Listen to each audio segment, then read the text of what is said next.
Hai Klinikers, mulai sekarang kita akan bikin fresh ya untuk tampilan YouTube kita. Selamat datang di Klinik Investasi NY yang merupakan bagian dari NY Group. Perkenalkan, saya Dr. Cuan, panggil aja Dr. Cuan ya.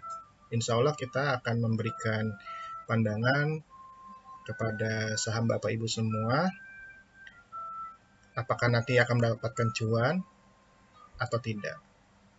Jadi tidak perlu khawatir dan tidak perlu risau ya untuk melakukan investasi di instrumen saham ke depannya. Kurang lebih sekitar 30 menit ini kita akan ngebahas berbagai macam bisa dibilang pandangan kira-kira yang terbaik ke depannya itu seperti apa, strateginya seperti apa, dan segala macamnya. Insya Allah kita akan menggabungkan seluruh instrumen analisis, baik secara teknikal, fundamental, bandarmologi, maupun psikologi trading. Dr. Cuan ada di sini, tidak perlu khawatir, dan kita siap ya untuk menghadapi tahun naga. Kebetulan naga kayu ya.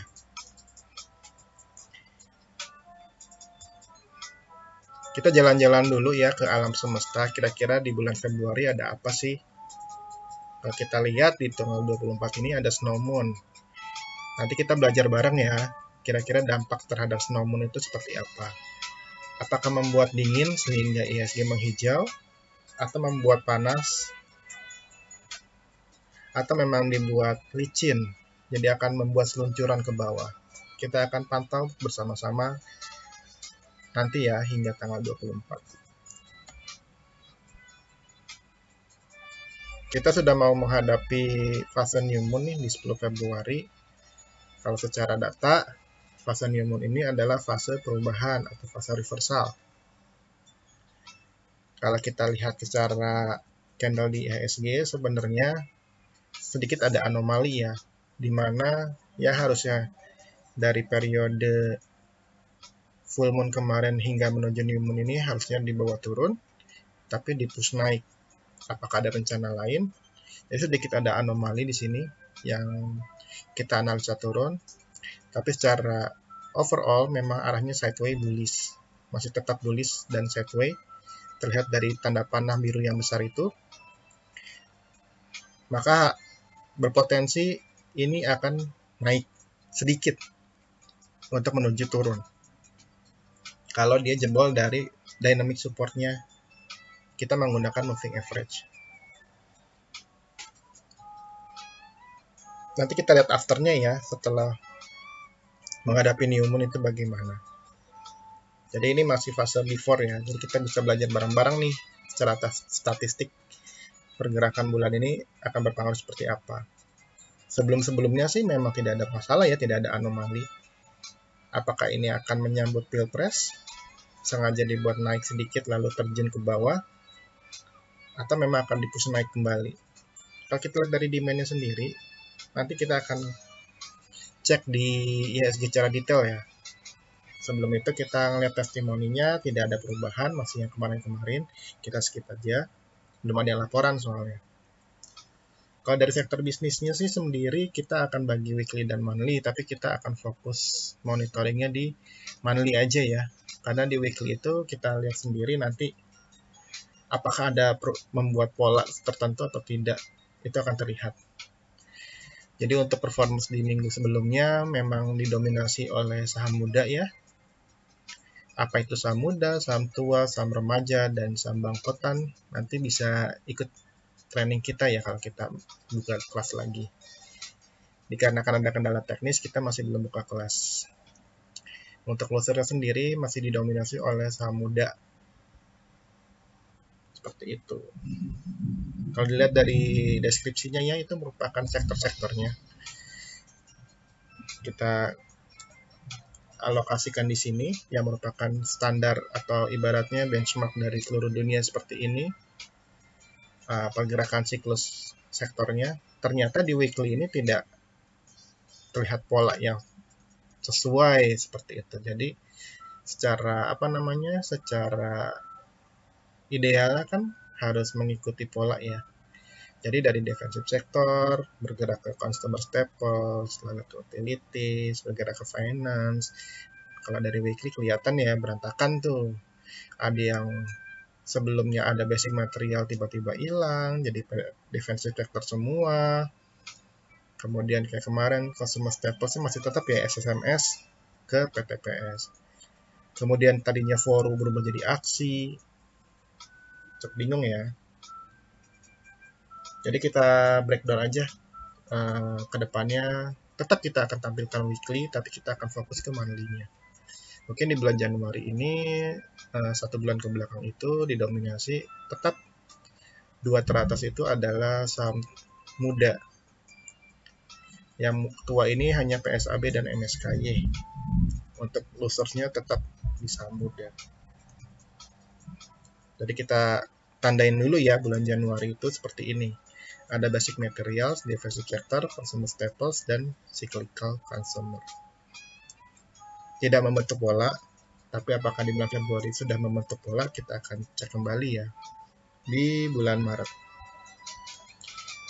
Karena kita libur, jadi performance-nya 2 minggu yang lalu ya, tetap di Bata, ASII, dan BABP. Kita alhamdulillah 100% complete. Achieve ya, completion-nya. Naik dari 88,89% menjadi 100%, meskipun kita sempat drop kemarin hingga menyentuh 70%-an, sekarang sudah kembali ke 100. Selamat kepada Bapak Ibu yang sudah mengikuti kita di YouTube 2 minggu yang lalu itu di ASII, sudah mendulang cuan lumayan 4,93%. Memang arahnya tuh bull trap ya. Harusnya naik untuk turun, tapi ini dibalik polanya turun untuk naik. Ya endingnya sama kan naik-naik juga. Untuk Bata sendiri memang masih butuh waktu ya, namanya juga buat investment ya. BABP juga sama nih, sudah mencapai T2 kita. Kalau dia menyentuh 50, itu lebih menarik lagi. Maka nobunya akan digoreng semakin gurih. Nah, kita lihat ya performance dari ISG. Untuk bulan lalu memang kondisinya cukup mengenaskan, bentuknya merah. Terlihat ada anomali. Jadi memang kita akan pantau terus nih perkembangan dari IHSG. Kalau dari weekly-nya sih memang berpotensi untuk bull trap ya. Sedangkan untuk monthly-nya memang sudah mau fase akumulasi nih. Jadi sekitar habis pemilu itu akan terlihat aksi dari asing itu akan seperti apa. Tapi kalau dari weekly memang dari sekitar Februari sekarang ini di minggu depan hingga Februari akhir sampai Maret mungkin dia akan ada sedikit penurunan.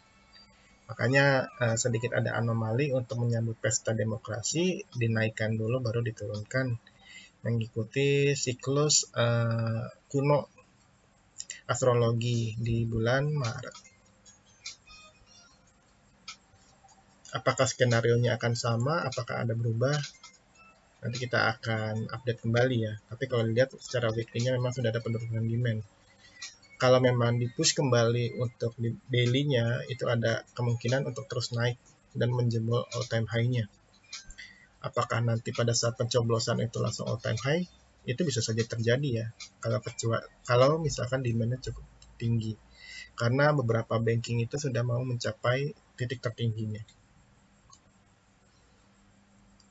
Kalau untuk saat ini memang view-nya adalah bull trap, naik untuk turun, untuk small view ya, tapi kalau secara panjang memang bullish, sangat bullish, belum ada tanda-tanda untuk turun. Nanti kita akan cek kembali di beberapa periode ke depan. Tapi kalau secara demand memang terlihat ya tadi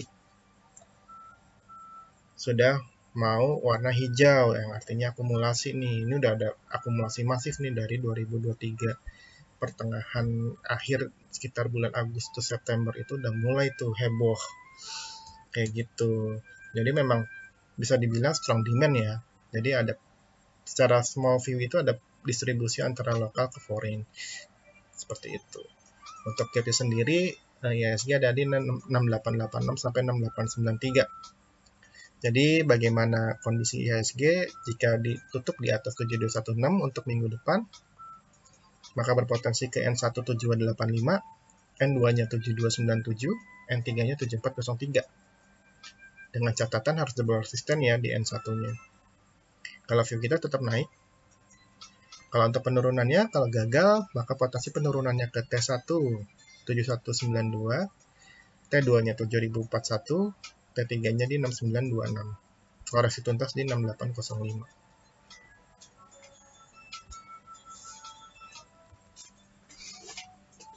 Nah, kita masuk ke pergerakan sahamnya ya. Kita sudah mengadakan polling, memang partisipannya tidak kurang heboh gitu ya. Jadi memang cukup sedikit yang voting, mungkin karena sibuk dan segala macamnya.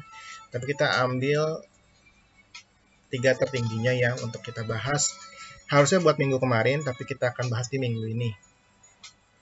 Yang pertama kita ada MDLN. Memang view kita di kanal pribadi kita, kalau mau join bisa di ini ya, di mampir ke link tree kita, ada di kolom deskripsi. Oh iya, sebelum jauh, kita mau disclaimer dulu. Jika ada penyebutan nama emiten, terindikasi dari konten ini mengajak ataupun mengarahkan ataupun sebagainya ke arah jual atau beli aksi tersebut, kita disclaimer, kita tidak menyuruh Bapak Ibu untuk melakukan aksi tersebut.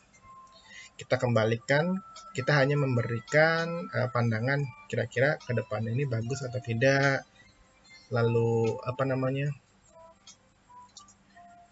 arahnya seperti apa, kemudian prospeknya seperti apa, dari berbagai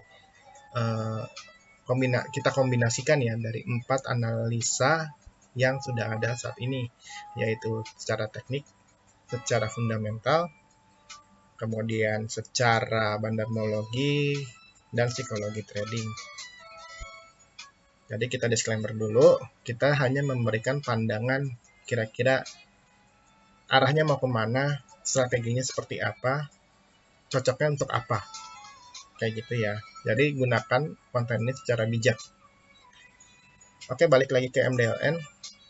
Kalau Bapak Ibu lihat secara teknis, sesuai dengan view kita dulu di 2023 itu kan orang-orang pada heboh MDLN akan ke 150 lah, bla bla bla bla blanya, bahkan ada sampai 200. Namun kita lihat kayaknya nih harus tutup gap dulu nih di 51 sampai 53, dan kita memberikan pandangan ini kemungkinan di markdownnya sampai 52. Jadi kita tidak menyarankan untuk Bapak Ibu mengoleksi di setiap penurunannya. Kita belajar dari pengalaman sebelum-sebelumnya dan kita riset.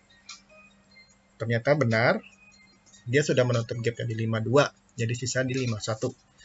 Saran saya MDLN ini view-nya untuk jangka panjang, karena memang harus sabar. Karena modern group ini induknya aja masih diturunkan di bawah, yaitu sekitar RP5 sampai 6 gitu. Jadi MDLN ini adalah merupakan bagian dari modern group yang bergerak di bidang properti. Untuk jangka panjangnya memang cukup menarik ya dari secara teknis. Kalau dari secara fundamental memang masih merugi banget karena induknya sendiri tidak punya bisnis yang tetap. Tapi kedepannya memang arahnya ke biomedical. So, jadi ketika induknya udah mulai banyak duit, maka propertinya akan dinaikkan. Atau MDLN ini akan mengikuti teman-teman yang ada di properti. So, kalau dilihat dari polanya memang harapan saya, dan memang secara harapan teknikal ya, secara teknis harus menyentuh 50 lagi untuk membentuk pola bullish sharp. Harus. Hitung-hitung buat menutup gap juga di 51.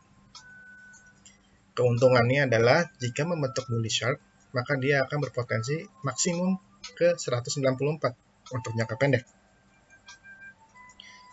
Ditunjukkan dengan pola warna biru. Kemudian untuk warna kuning, itu ada potensi jangka pendeknya. Sorry, yang tadi bullish sharp itu udah jangka panjang ya, jangka menengah lah. Untuk jangka pendeknya itu 92 sampai 133 yang ditunjukkan oleh warna kuning yang ditunjukkan namanya bullish 5 drive harmonic. Kalau memang mau jangka panjang lagi, ini sudah membentuk pola double bottom nantinya. So, untuk MDLN ini memang view kita untuk melakukan akumulasi ya, karena beberapa dari demand-nya akan kelihatan tuh nanti. Kita bahas dulu divergence-nya. Kalau Bapak Ibu lihat sendiri, saya sudah gambarin ya antara candle sama cheat sheet-nya. Ternyata membentuk namanya pola executive divergence yang arahnya bullish. Karena terlihat tuh mirip ya antara gambar sama kenyataannya. Demand-nya naik, secara candle-nya masih stagnan kayak gitu. Maka ini udah pasti bullish. Nah, kelihatan tuh dari demand-nya masih daily-nya masih pada ngumpulin kan. Jadi memang tidak digoreng dalam jangka pendek, tapi mereka masih akumulasi nih, masih mau gemukin. Cuman masih ada yang penasaran, masih hajar kanan, padahal masih pada ngumpulin di harga 50 sampai 55. Ya nggak apa-apa sih. Kayak gitu. Kita harapnya tunggu sampai 51 ya, itu terbaiknya. Tapi kalau memang mau akumulasi boleh selama di 50 sampai 55. Kelihatan dari weekly-nya sudah golden cross, artinya minggu-minggu ini udah cukup oke untuk dilakukan akumulasi. View-nya saya sarankan panjang ya. Jadi yang kalau punya mental yang cukup jiwa pemberani gitu, kurang cocok sih untuk di sini. Tapi kalau memang mau mau coba peruntungan silakan. MDLN ini kalau misalkan ditutup di atas 53, pos kenaikannya kita ke resistannya tuh di N1 59, N2-nya 62, N3-nya 75. Kalau gagal, maka dia koreksi ke 53, turun ke T1 52, T2-nya 51, T3-nya merupakan support tertinggi dari sepanjang sejarah, yaitu di 50. Balik lagi. Paling cuma nyentuh doang sih. Kalau gapnya cukup jauh, ada di 580 sampai 585. Jadi pergerakannya adalah testing last markdown. Jadi testing dan merupakan last markdown dan masih tahap akumulasi. So, kita lihat view-nya masih turun ya. Kita tembak di bear post. Saya harap ke T2 51.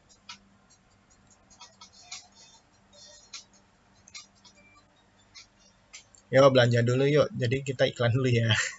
Jadi si Enia Group ini memang punya salah satu lini yaitu Enia Mursida. Jadi Enia Mursida ini adalah salah satu platform informasi yang menyediakan banyak informasi promo dari berbagai marketplace maupun dari berbagai tempat.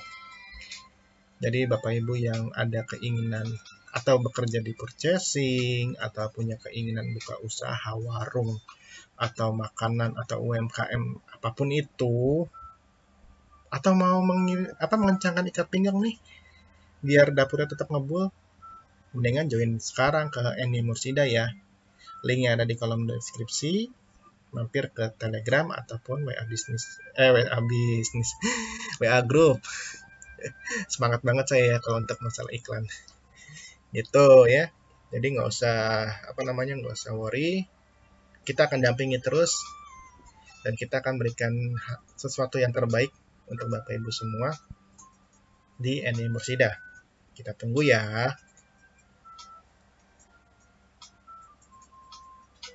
Lanjut, yang kedua ada Garuda Indonesia.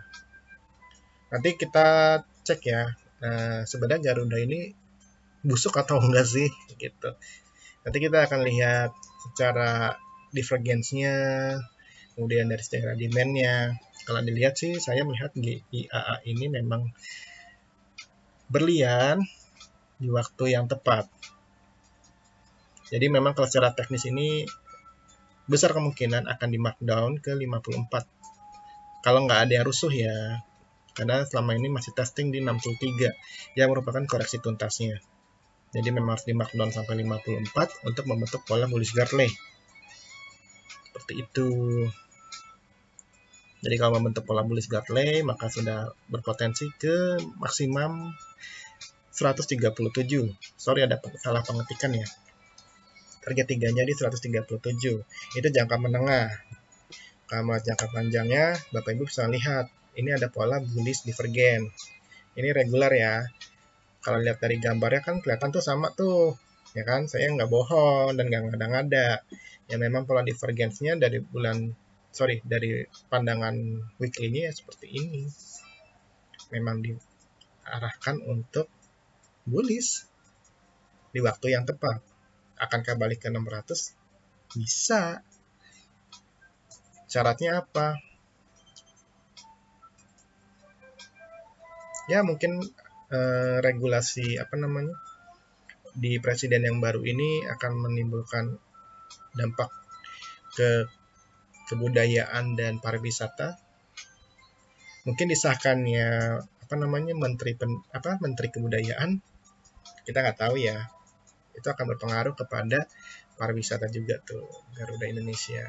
Ataupun Garuda bisa mengikis biaya operasionalnya dari yang aftur menjadi bio aftur mungkin gitu ya, atau ada sentimen-sentimen lain, tiba-tiba ada private placement, bisa jadi kayak gitu. Kalau dari demand-nya memang weekly-nya masih tahap akumulasi, ditunjang sama daily-nya udah mulai tuh tanda-tanda akumulasi, berarti ya secara weekly ya masih ada potensi untuk di markdown tuh, bener ya, di markdown ke kurang lebih sampai 54 tuh. Jadi kelihatannya kayak bull trap kecil gitu, karena weekly-nya belum ada gairah sama sekali. Sesuai ya, bull trap mini markdown potensinya secara tren. Dibilang bullish atau enggak, secara pendek view-nya adalah bullish, secara panjang bearish. Karena belum menyentuh all time high-nya. Tapi kita lihatnya secara pendek aja dulu ya. Gitu, karena dia udah reversal dari 50 hingga menuju 100 waktu itu. Kemudian gapnya ada di 133 sampai 142, itu yang terdekat ya. Garuda ini kalau misalkan ditutup di atas 63, pas kenaikannya ke resisten 70, jebol lagi M2-nya 75, kemudian M3-nya di 82. Kalau kita lihat kayaknya turun ya, maka kita tembak di bear pause. Penurunannya di T1 60, T2-nya 57, T3 yang merupakan support ada di 54. So, disesuaikan ya.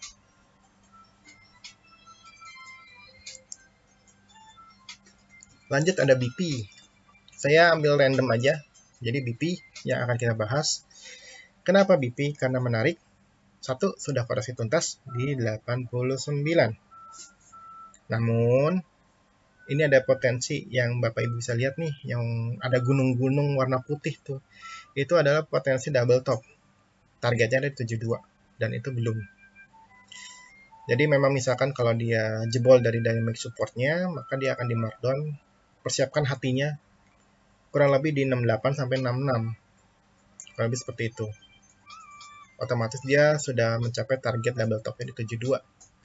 Namun jika kalau gagal, maka dia akan membentuk pola bullish spike drive yang akan berpotensi dengan maksimum 146, minimumnya di 134. Kalau dilihat dari polanya, kita ambil secara monthly ya. Terlihat tuh Bapak Ibu ada namanya exaggerated divergence, arahnya bullish. Sama ya, saya nggak ngada-ngada ya. Jadi memang BP ini memang besar kemungkinan tidak dibuat 50, dengan catatan kalau lihat sendiri Bapak Ibu mulai dari 2023 polanya nggak sisir kan, ini sama kayak bull. Kalau masih ingat bull sebelumnya itu kan dia pola sisir ya, dimana volumenya itu rata semua. Jadi itu adalah saham repo, sama kayak BP, polanya sisir sama. Jadi pola repo itu adalah jual beli ya, kantong kanan kurang kantong kiri, kantong kanan kantong kiri, kayak gitu lah simpelnya. Jadi kalau volume sisir itu terindikasi adalah repo. Nah BP ini mulai 2023 ini udah mulai berkurang nih pola reponya.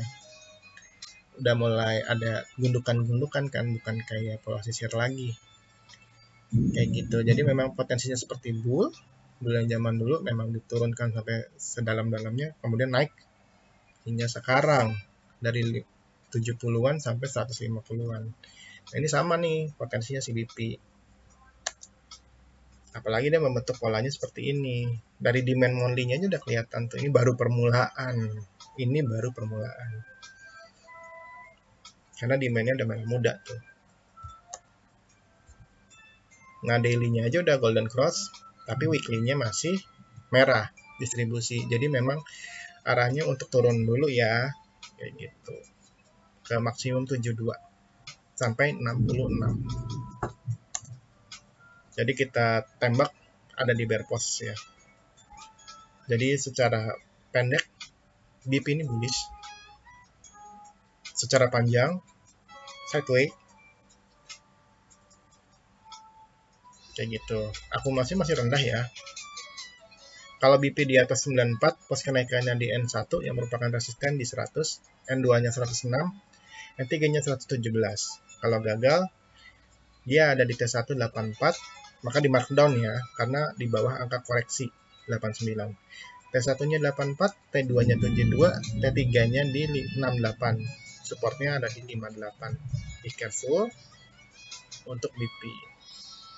Siapkan dana kalau memang percaya dengan BP. Cuman BP saham potensi selesai repo. Kalau mau sabar, tunggu aja kalau udah selesai reponya. Kalau saya lihat sih memang hampir sedikit lagi selesai. Saya mohon maaf jika ada kesalahan selama pembuatan konten. Mungkin karena kekurangan ilmu saya mungkin gitu. Ada yang lebih ngerti, ada yang lebih tahu dengan segala metodenya. Ya, saya hanya memberikan pandangan saja ya. Kayak gitu. Jadi tidak terlalu mengupas terlalu dalam dan terlalu rumit. Jadi saya akan memberikan hal yang simpel saja gitu. Tapi memang secara data ya kita secara teknikal ya memang cukup mencapai achievement completion-nya di 100% untuk maksimumnya. Untuk minimumnya selama 2024 ini ada di 74%-an. Jadi saya disclaimer dan saya mohon maaf jika ada kekurangan selama pembuatan konten. Terima kasih sudah menonton. Jangan lupa dukung kita. Ketik like, subscribe, tekan tombol loncengnya biar nggak ketinggalan. Bagikan ke teman-teman Bapak Ibu semua yang membutuhkan pertolongan dari Dr. Cuan. Kalau mau belajar bersama Dr. Cuan, boleh tuh ke link tree kita. Ada di kolom deskripsi. Jangan lupa mampir ke Mursida ya. Jangan mampir doang, tapi subscribe juga, join. Oke. Sampai ketemu dengan Dr. Cuan minggu depan. Salam sehat. Salam bahagia, murah rezeki sehat selalu, dan goodbye.